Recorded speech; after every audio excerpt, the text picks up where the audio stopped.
If you followed my work, you know that I consider omega-3 fish oil to be an indispensable part of my daily regimen, and that I've recommended it for my patients and followers for decades. If you're already taking omega-3s, you should know that I've discovered a product so special that it's become my go-to brand. Dr. Jeffrey Bland, one of the luminaries in the world of complementary health, takes omega-3s to a new level. Omega-3 Rejuvenate from Big Bold Health is a premium blend of pure oils from wild-caught Alaskan cod and sockeye salmon, sourced from the pristine waters of Alaska. Unlike most other brands, Omega-3 Rejuvenate does it differently. The product comes straight from the sea into the hands of skilled fishermen, instantly flash frozen, and taken to their specially designed shoreside plant using a low-heat technique to extract the pure amber omega oil that contains all natural and abundant full-spectrum omega-3s, including EPA, DHA, as well as DPA, plus all natural vitamins A and D, and naturally occurring pro-resolving mediators to support cardiovascular, cognitive,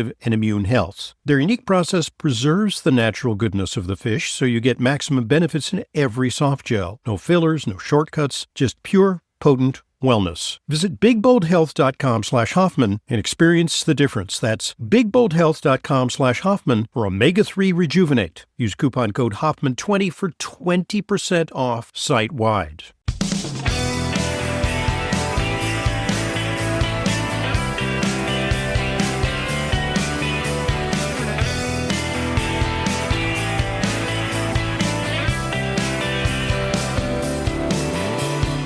Welcome to today's Intelligent Medicine Podcast. I'm your host, Dr. Ronald Hoffman. Today's guest is Dr. Jacob Teitelbaum. He is a frequent contributor to Intelligent Medicine. He's one of these point-and-shoot experts where we can tackle virtually any topic, and he will come up with an encyclopedic recitation of everything from high-tech to natural that pertains to that topic.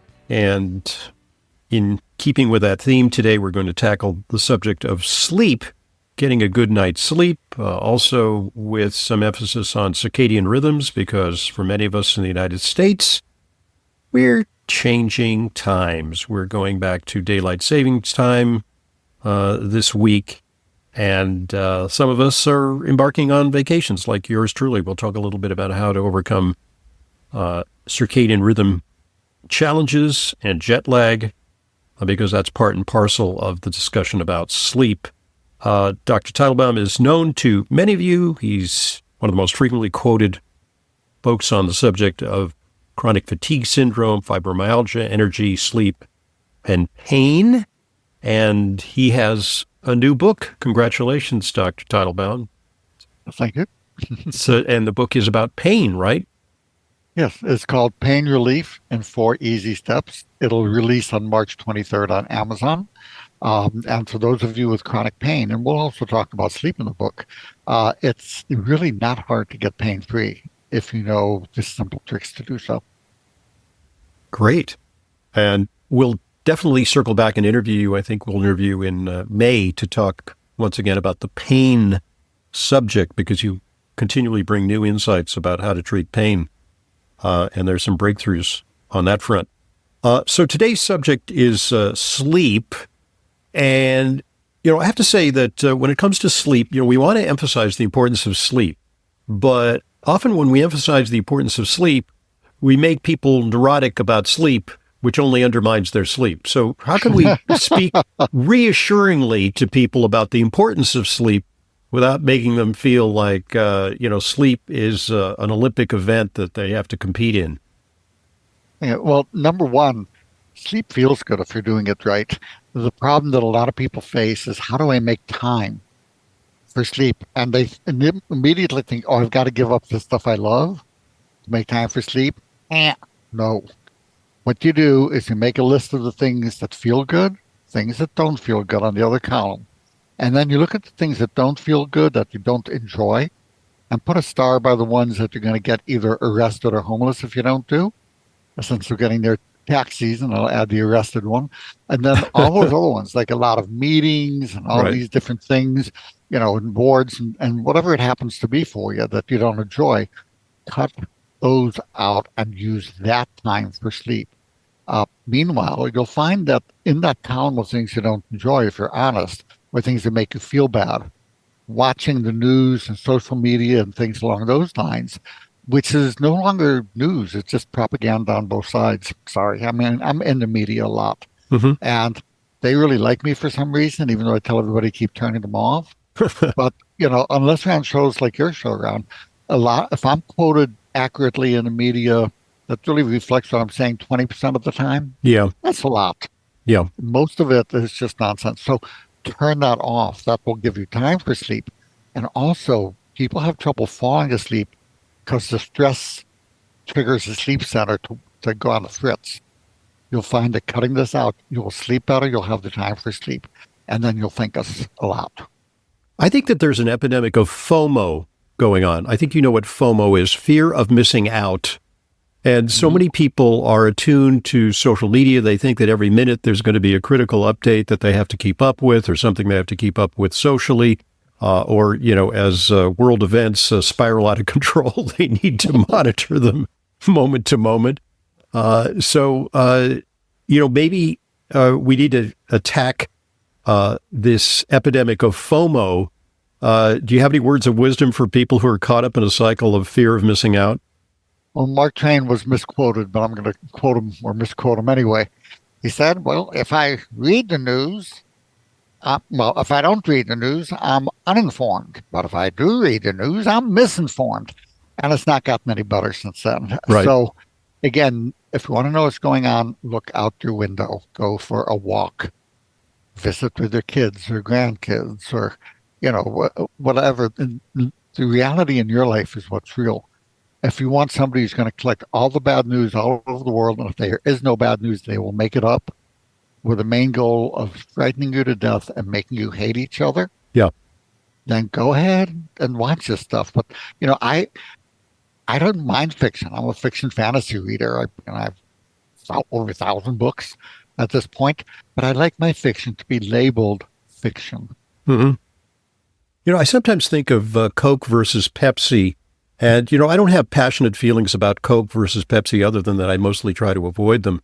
But it's interesting, when we talk about the political polarization in this country, Democrat versus Republican, right versus left, we get so passionate about these brands, essentially brands, when essentially it is kind of like Coke versus Pepsi, slightly different flavor, but mostly the same kind of beverage. So, think about it. You put it into perspective, and yes, these events certainly affect our lives in various ways.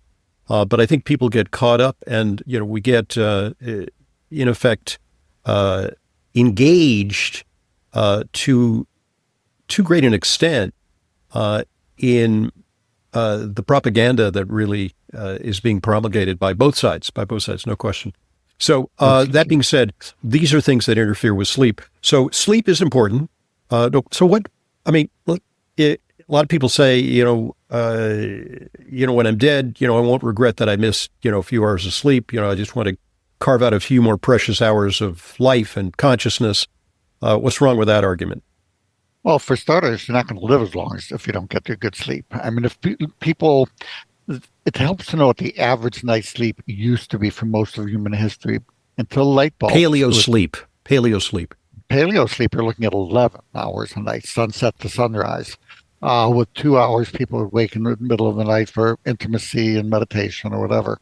But before light bulbs, at the time of light bulbs, 8 to 10 hours average night sleep. So 9 hours is about an average night's sleep. We're And now down to seasonal and a too, half. to some extent, governed by light cycles, right? Mhm.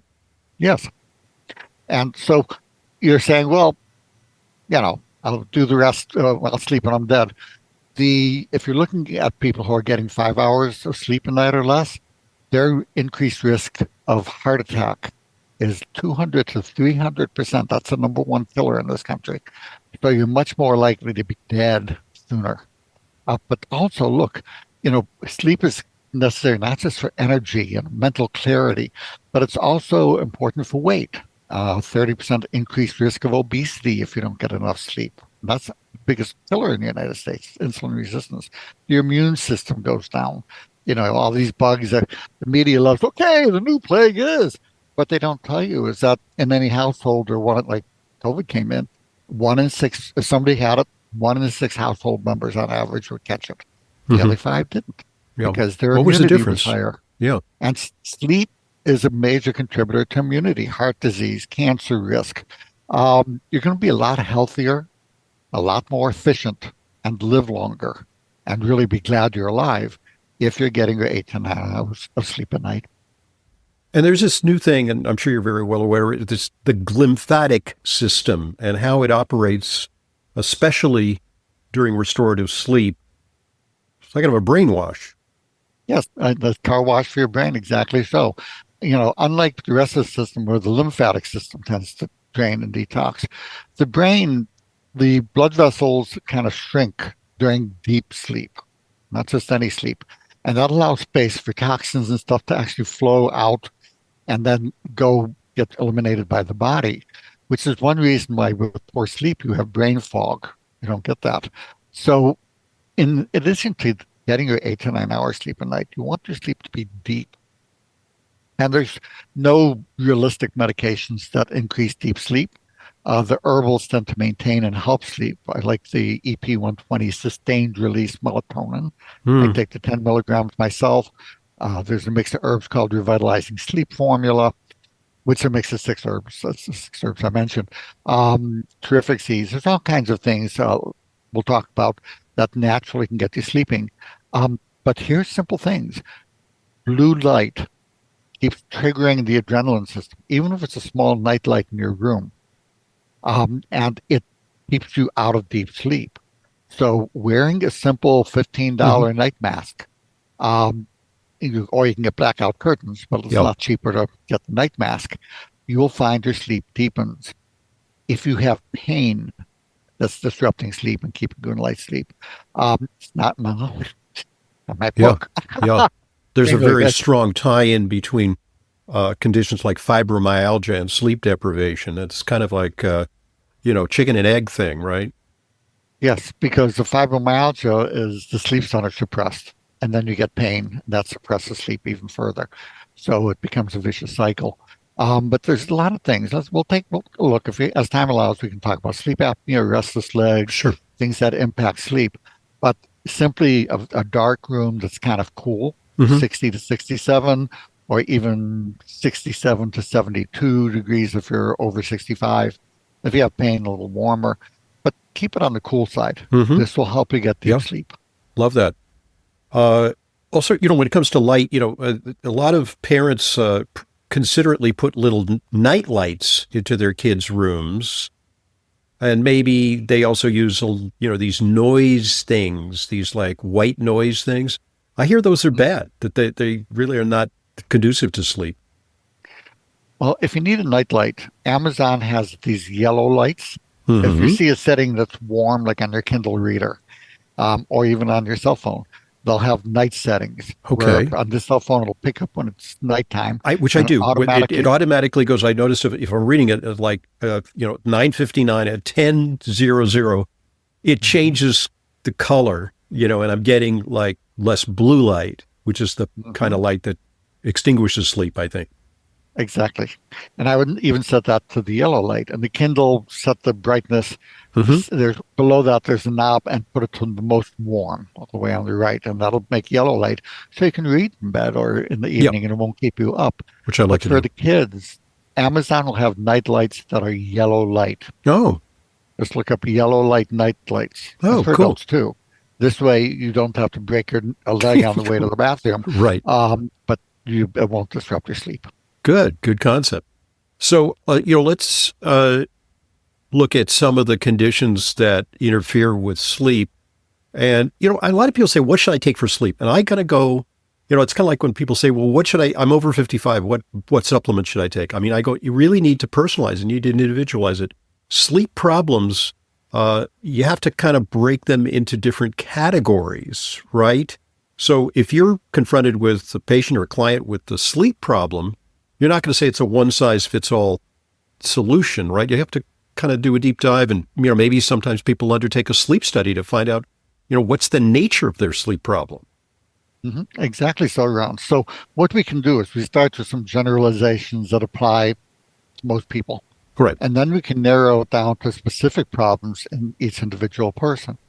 So for the general things, people aren't aware, but it takes energy to sleep.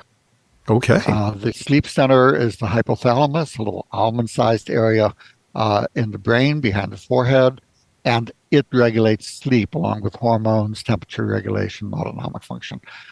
That little area uses more energy for its size than any place else in the body.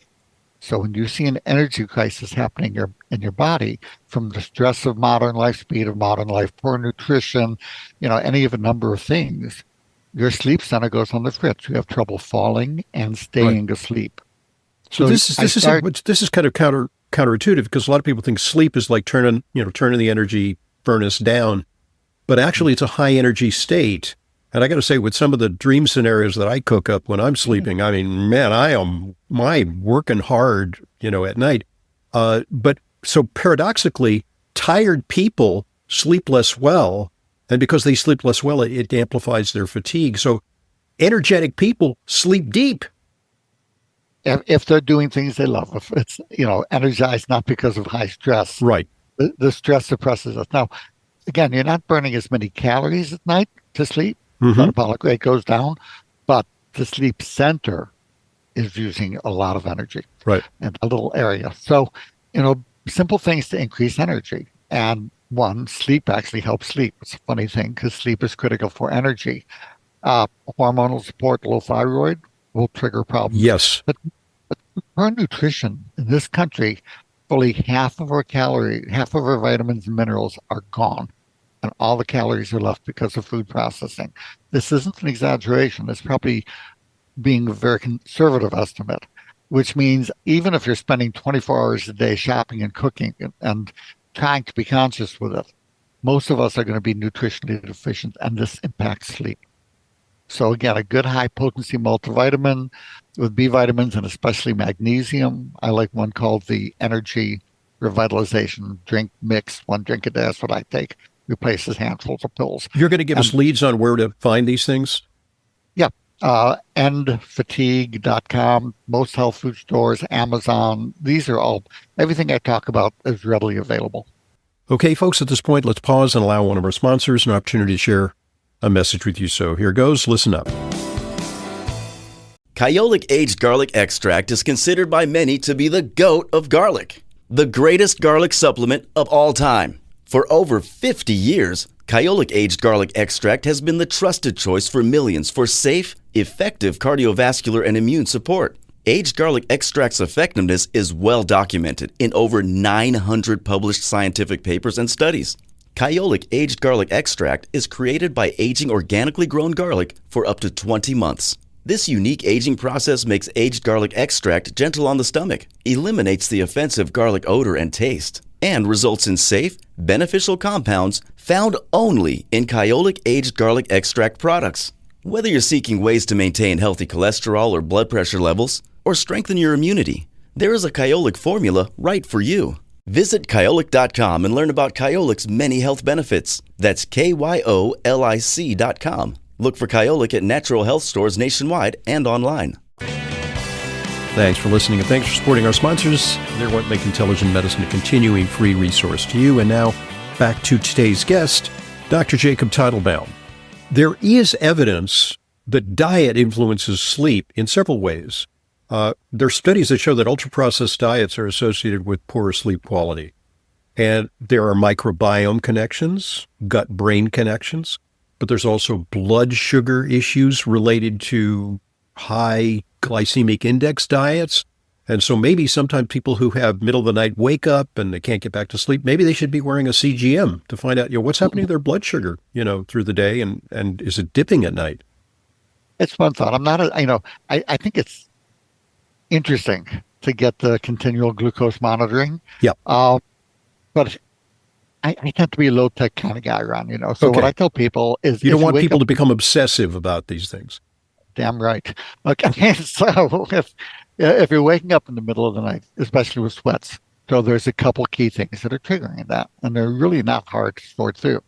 Number one is drop in blood sugar, as you noted, and that tends to suggest adrenal fatigue. Mm-hmm.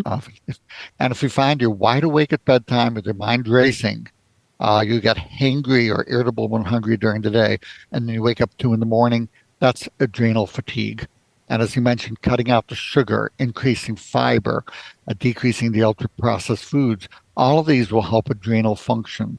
Um, During the day, I take Adrenaplex, given in the morning to help adrenals during the day. But at nighttime, if your mind's wide awake and racing, you'll find that phosphatidylserine, Hmm. 100 to 300 milligrams taken 90 minutes before bedtime, Hmm. will bring down the high cortisol. And you'll know within 2, 3 nights. For the first night, probably. I start at 100, then 200, then 300 and see what works. But it will drop sugar during the night further. So a protein snack at bedtime, like a hard-boiled egg or two, 1 or 2 ounces, some meat, fish, some cheese, a high protein snack at bedtime to maintain blood sugar. Mm-hmm. So you're less likely to wake up from But also, low blood sugar. put you in a little bit of a parasympathetic state because rest and digest is as you kind of has a calmative effect. Like a little. I mean, some people discourage bedtime snacks. Maybe not a sugary snack. Certainly not anything with caffeine or stimulants. Okay, so there is a condition called sleep apnea. What can you tell us about sleep apnea? And it's actually a surprisingly common thing that remains unrecognized. Yep. Sleep apnea increases with weight gain because what happens is just like people put on fat elsewhere around the middle, they put it on their neck. And then it actually can push on the airway. And it's like, a balloon. You can blow up a balloon and the airway in the balloon, the neck of the balloon stays open. But if you pinch it closed, Mm-hmm. you're not getting airflow. Yeah. And people will do that where they get into positions, especially on their back, where if they're overweight, it blocks their airflow. So if you have a size 17-inch collar Yes. or 16.5-inch collar or higher, if people nickname you the fridge, Yeah. if you find that you fall asleep easily during the day, like watching TV or Yeah. especially when you're driving, these are all signs. Nodding out. Yeah. Nodding out. And your bed partner says that you snore, Mm-hmm. or if you keep getting a elbow in your ribs in the Mhm. middle of the night to get to the rollover, then that suggests sleep apnea, and it's worth doing a sleep study, and they can do that at home. And So it's easy. paradoxically, people can spend the requisite amount of time in bed. They devote the time to, they're sleeping from, 11 to 7, but their quality of their sleep is not adequate. There's too many interruptions. It's not restorative. This actually hikes the risk for high blood pressure, cardiovascular disease, and even Alzheimer's disease, dementia. So it is a bad condition because you kind of go into a desaturated state of oxygen. And, it's kind of like ischemia for your organs, for your brain, for your heart, and not a good thing to go through. It also creates kind of a stress state in the body because there's nothing more stressful than, lack of oxygen. It's a sense of drowning. It's kind of like if somebody put a pillow over your face Yeah. until the point where you felt like you were suffocating Yeah. and kind of woke up with an adrenaline panic 50 times a night or Yeah. more. It's similar to that. So like I say, it's not, you don't get the deep sleep and it causes a lot of problems. Now, here's a couple tricks for Okay. those who have that, especially if your bed partner says you snore. Ask them to note what position it's in.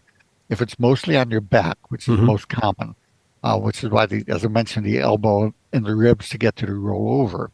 Get a tight t-shirt, take a baggie, put a tennis ball in it, and sew or pin the t-shirt to the small of the back, the tennis ball to the small of the back of the t-shirt, and wear that at night. So when you're lying on your back, Mhm. you're going to find it's uncomfortable. It Yeah. doesn't wake you up. It just gets you to naturally roll to one Retrain side you. or the other, and you snore less. Yeah. Interesting.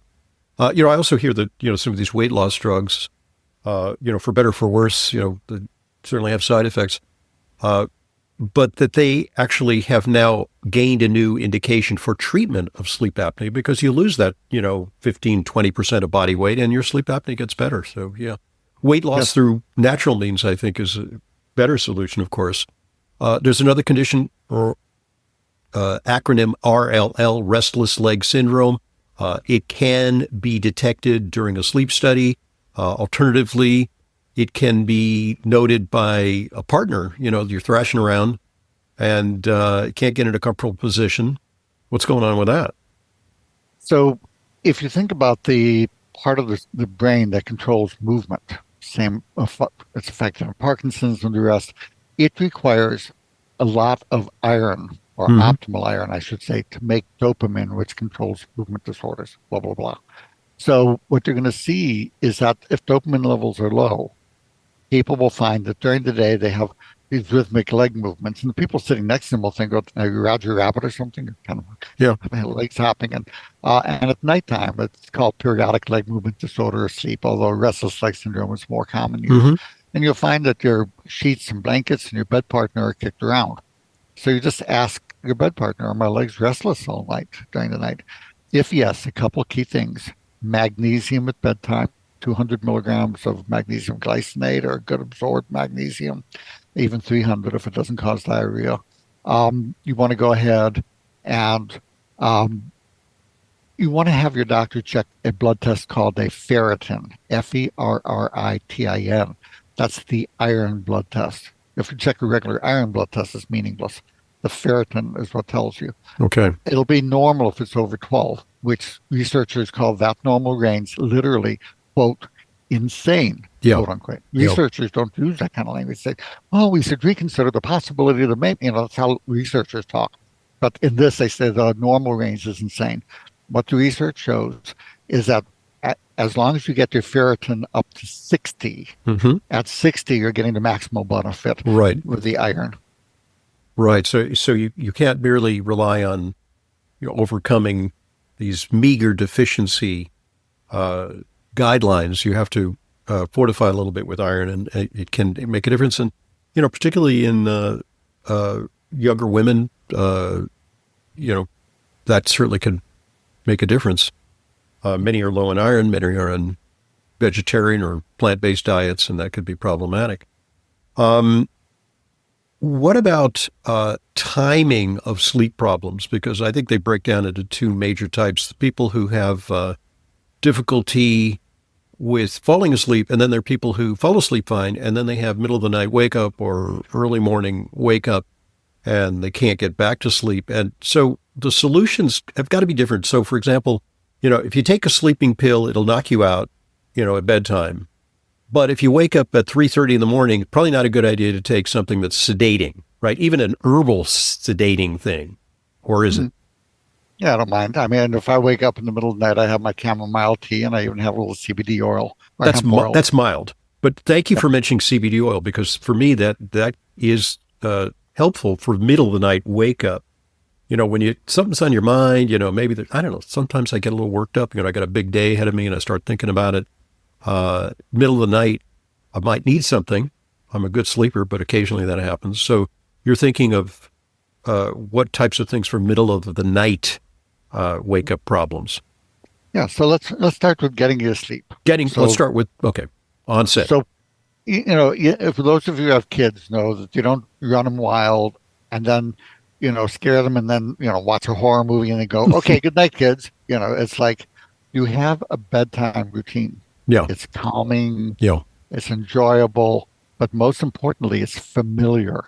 Right. Yes, which story do you want read to you again Mm-hmm. for the 150th time? Where Yeah. there's Huey, Bluey, and whatever it is. Yeah. It's something that it's familiar Yeah. and it's calming. So for a It's bedtime routine, it's like a ritual. Yeah. yes, and it should be fun. Mm-hmm. Something that's rewarding you at the end of a long day Mm-hmm. where you've done your work and now you can take a hot bath with a cup or two of Epsom salts, a glass of wine, and yes, it is okay to have one or two alcohol drinks before bedtime. Don't go over that because it'll disrupt sleep quality. And light some candles, put some lavender oil drops in the bathtub, or just find a fun romantic comedy or whatever your favorite Mm-hmm. lighthearted thing that you've seen 100 times before. And if you're putting it on the TV in your bedroom, set the TV on a timer so it turns itself off. Right. Some people who are in the sleep hygiene community say that's absolutely verboten. Don't have any other distractions in the bedroom. Keep them out of the bedroom, because the bed should be the place of sleep or making love. The only Yes. two things, not a viewing platform for Netflix late at night. If you're doing something you enjoy, Mm-hmm. please, I tend to avoid people and things that want to squeeze all the joy out of life Right. and leave it an empty husk. Blanket generalities like that. Yeah, I understand. Yeah, where any one of them can be reasonable, but at the end of the day, you're afraid to turn around and even scratch your behind. I mean, because it's just, it's so keep it easier than that. How does it feel to you? Is it enjoyable? How's it Hmm. working for you? Those Okay. things. I get. And I think that's a better guideline. So you set up a bedtime routine. Personally, I will take the EP 120 sustained release melatonin 10 Okay. So milligrams. so let's double click on that. Why sustained release melatonin? Because most melatonin is just melatonin, and it's relatively short acting. It acts over a few minutes or hours. And you're saying that sustained release is better? Yes, because it'll keep you out all night. Okay. I don't want something that puts me to sleep and then, it's gone 2 hours later and now I'm wide awake. Hmm. So I like the sustained release. And then Okay. the herbals. I make a cup of chamomile tea, and I'm not talking about these tea bags with chamomile dust in them.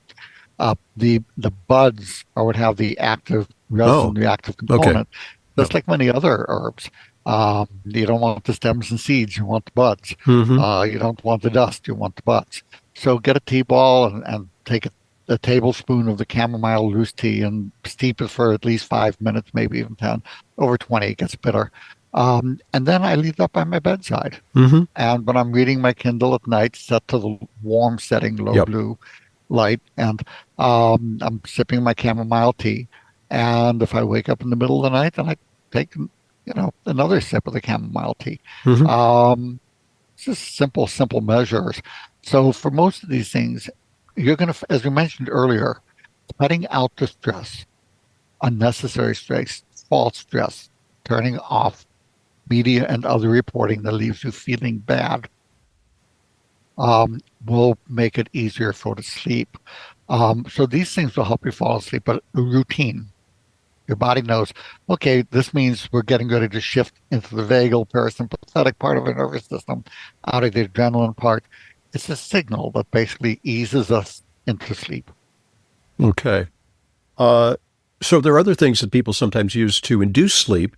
I've heard of the use of kava. I've heard of, we certainly talked a little bit about the CBD kind of compounds, sometimes laced with a little THC. And then, some people actually use indica marijuana, which is the Mm-hmm. more sedating kind of marijuana. I guess I'm not a connoisseur of, you know, Yeah. marijuana species, but indica is used by some people and actually can sub out for, a nightly shot of bourbon for some people, which is a good thing. They drink less alcohol when they use, cannabinoids. Um, Other things that I've heard of, lavender. Lavender has some credo when it comes to sleep induction. What are some of your other favorites? Well, as you mentioned, the lavender oil, and just putting a drop of the lavender oil on your upper lip below your nose. Mm-hmm. Or they even have the eye masks that you mentioned about, the sleep Oh, masks that have lavender in them. interesting. You can get dried lavender flowers and put them in a vase by your bedside. The smell of lavender or taking lavender by mouth Mm-hmm. or lavender oil all help to induce sleep. Um, so the things you mentioned, but there, I mentioned the revitalizing sleep formula. It's a mix of valerian, passion flower, lemon balm, 5-HTP, theanine, things along those Oh, lines. theanine. Yeah, theanine is a good ingredient for that. Some people Mhm. advocate that. I've also heard for some people, ashwagandha is something that can help with sleep.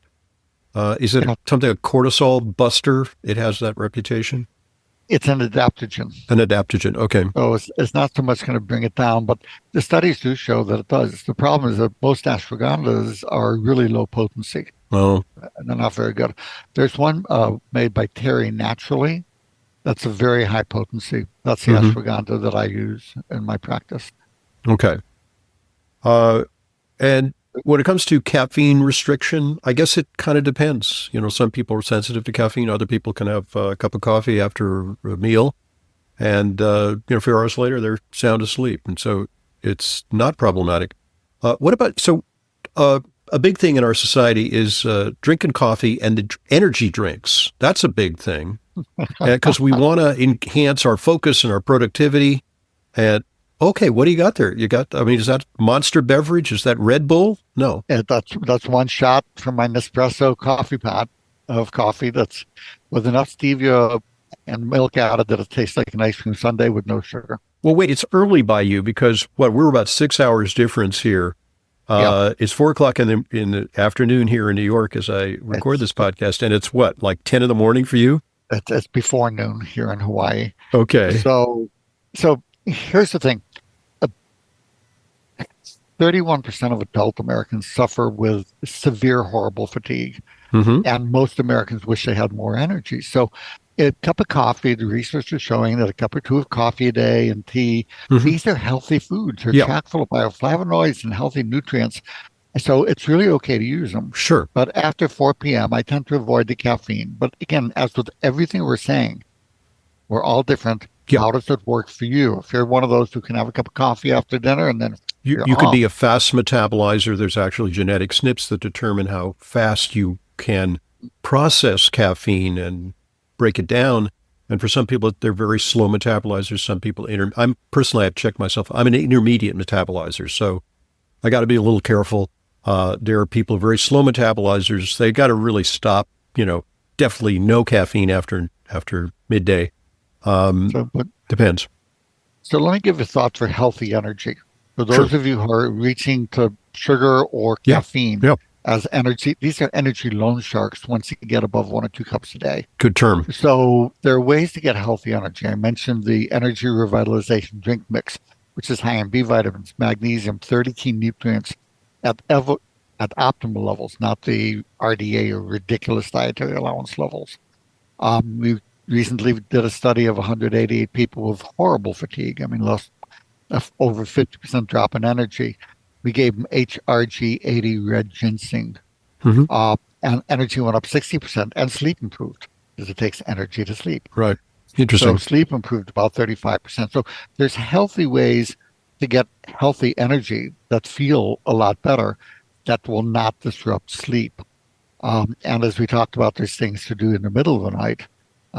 We started to touch on the things that disrupt the sleep quality. We looked at sleep apnea, restless leg syndrome.